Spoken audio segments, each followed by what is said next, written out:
tuzimana hano rero turi i Yeriko. Aha ni kuri mize ya Rachel. Aha ni kuri mize ya Rachel.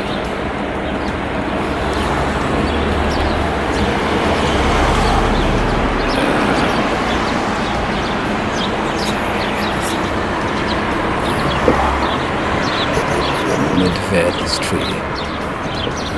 Oh, is that here? Yeah. Hold on. No, keep the camera. I want to take Yes. for the tree. Yes. Keep the camera. Take. Because in the corner, the sycamore tree is a kiosk tree, 2,000 years old. Ani kwa Rachel tuvuye. The first, this is the tree. Sycamore tree, 2,000 years old. Inshuti z'Imana turimo tugenda aho ngaho Yeriko. Aha twageze tumaze kuva handi kwa Rachel kuri yaho usanga iki giti mubona ni cya kindi Zakayo yuriramo. Yeyindiramo Yesu agiye kuhaca akavuga ati agahita ati Zakayo ururuka uyu munsi ndarari wawe. Iki giti kimaze nacyo imyaka irenga ibihumbi 2. Iki ni kimwe cya Zakayo hamwe kimwe yuriramo ashaka kureba Yesu afite baje kureba Yesu. Yes, nizo gameri ni Yeriko.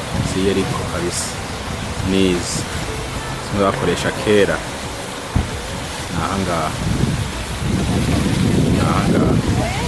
Eba n'umugi kera. Imyaka umaze.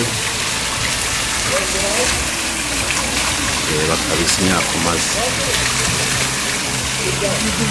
N'umugi ukomeye. Yeah. 10,000 years. It's too old. Iyi ni Yeriko kabisa.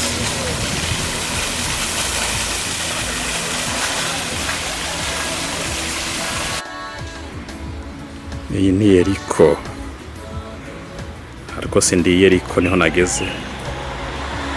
Abonye umugi. Hano bakora ibintu bimeze nk'imikino. Ahanga araho imikino.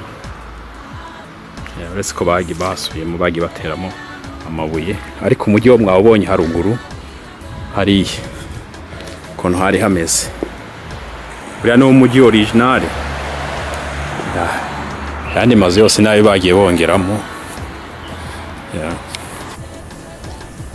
Aha umuriro wari umaze kunshirana muri kamera ntangiye gukoresha tumeze nk'udufoto tuva ko hano aho inyuma nuko hataboneka neza hejuru arasa n'umweru niho wa mujyi wa Yeriko. Hano hariho na zangamiya zakorera urumva nizo ngizo.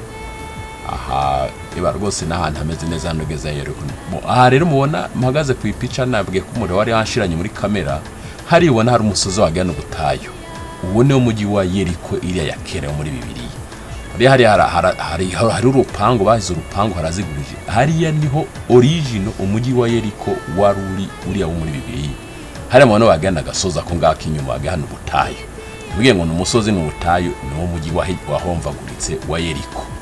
Naho ngaho Imana bagire neza. Ni kwirimbi ya Hagai na Meleki.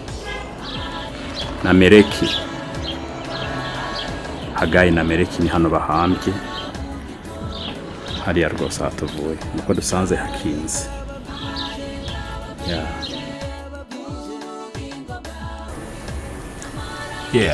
Aha rero nshuti mubona aha ni kwirimbi by'abahanuzi Hagai. Abahanuzi Hagai n'umuhanuzi Malaki. Naha baruhukiye hano ndani niko twasanze hafunze n'ukuri ariko ntazagira mu butaha. Umuhanuzi Hagai na Malaki. Hagai n'umuntu afite ibice bibiri gusa mu gitabo bya nyuma by'isezerano rya kera.